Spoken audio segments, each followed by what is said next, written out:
L'alarme a déjà été tirée par le secrétaire général de l'OTAN, Jens Stoltenberg, affirmant que les pays de l'Union européenne peuvent se réveiller dans un monde où leurs propres infrastructures, même les plus importantes, ne leur appartiennent plus. Dans le même temps, il a noté que les États-Unis sont également touchés.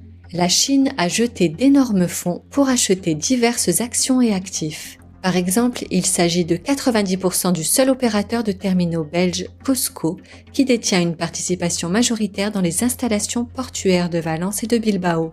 Cet investissement a permis à Pékin d'obtenir des participations dans les actifs des ports d'Anvers, de Rotterdam et Las Palmas. Ils ont également acheté des entreprises textiles italiennes et investi dans les actifs des ports grecs. L'appétit de la Chine a suscité des inquiétudes chez l'ancien chef du renseignement britannique du M16, John Sowers. Il a souligné qu'aujourd'hui la technologie et la production occidentale sont transférées sous l'autorité chinoise. La Chine dispose d'une offre d'investissement pratiquement inépuisable.